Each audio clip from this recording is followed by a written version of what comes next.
La pensée est limitée parce que le savoir est limité. Et toute action mise en œuvre par la pensée, concoctée par elle, est nécessairement limitée. Il faut avoir la tête claire et le cœur lucide pour comprendre ce qu'est un esprit vraiment religieux. Pour le découvrir, il faut tourner le dos définitivement à tous les rituels et symboles qu'a inventé la pensée. Si vous reniez, si vous réfutez ce qui est faux, vous découvrez alors le vrai. Reniez donc tous les systèmes de méditation, car vous voyez bien par vous-même qu'ils ne sont tous que des élucubrations de la pensée. C'est l'homme qui en est l'auteur. Notre existence est si incertaine, si bancale, que nous avons soif de satisfaction et d'amour, que nous aspirons à quelque chose de stable, de permanent, d'éternel. Cette chose, nous la voulons immuable, inaltérable, et nous croyons pouvoir l'obtenir en nous livrant à certaines pratiques. Or, celles-ci sont inventées de toutes pièces par la pensée, et, la pensée étant contradictoire, toute forme de méditation ayant pour source la pensée ne mérite pas le nom de méditation. La méditation authentique implique la négation totale, le reniement absolu de tout ce qui relève de l'invention humaine sur le plan psychologique. Le domaine technologique, lui, n'a pas à être renié, mais le reniement concerne tout ce que l'homme a créé et écrit dans sa quête de vérité. À force de vouloir fuir la lassitude, la souffrance, la douleur, nous tombons dans ce piège. Toutes les postures, tous les exercices respiratoires, toutes les activités liées à la pensée sont à bannir. Lorsqu'on a rejeté tout cela, une question se pose. La pensée peut-elle jamais s'achever? Ou en d'autres termes, la pensée, sous forme de temps, peut-elle s'interrompre? La question ne concernant pas le temps extérieur, mais le temps en termes de devenir, devenir un être éclairé, devenir non violent, ou pour le vaniteux, devenir humble. C'est tout ce schéma du devenir psychologique qui constitue le temps. Le temps, c'est aussi la pensée. La pensée peut-elle cesser d'exister? Sans recourir à les disciplines, au contrôle, car en effet, quelle est cette entité qui met en place la discipline? Ce sentiment de dualité est toujours présent en nous. Il y a celui qui contrôle et l'objet contrôlé, l'observateur et l'observé, le sujet et l'objet de l'expérience, le penseur et la pensée. Cette dualité qui divise nous habite toujours. Elle vient sans doute en droite ligne de l'observation du monde physique. Dans cet univers-là, la dualité est omniprésente. Il y a l'ombre et la lumière, la clarté et les ténèbres, l'homme et la femme, et ainsi de suite. Nous avons probablement élargi ces notions au champ de la psyché. Mais l'entité qui contrôle existe-t-elle vraiment indépendamment de l'objet contrôlé? Je vous invite à creuser la question avec le plus grand soin.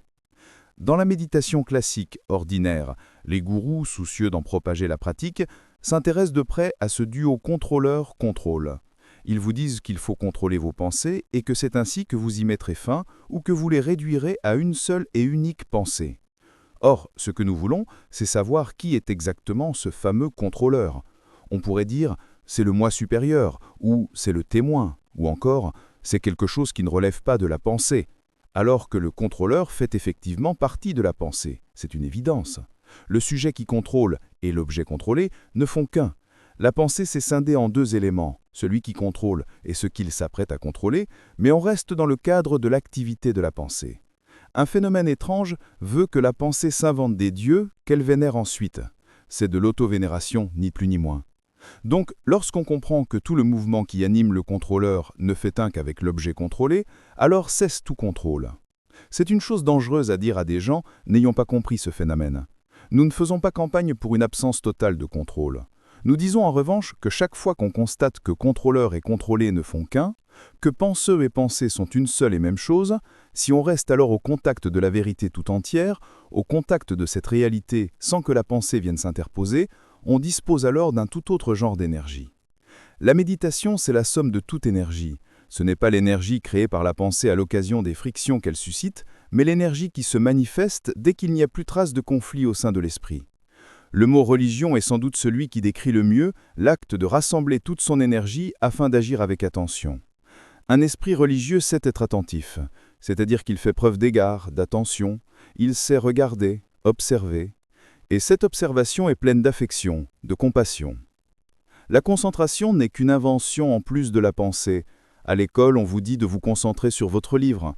Vous apprenez à vous concentrer, vous essayez d'exclure toutes les autres pensées, de vous empêcher de regarder par la fenêtre. La concentration suppose une résistance. On jugule, on freine l'énorme énergie de la vie jusqu'à un certain point.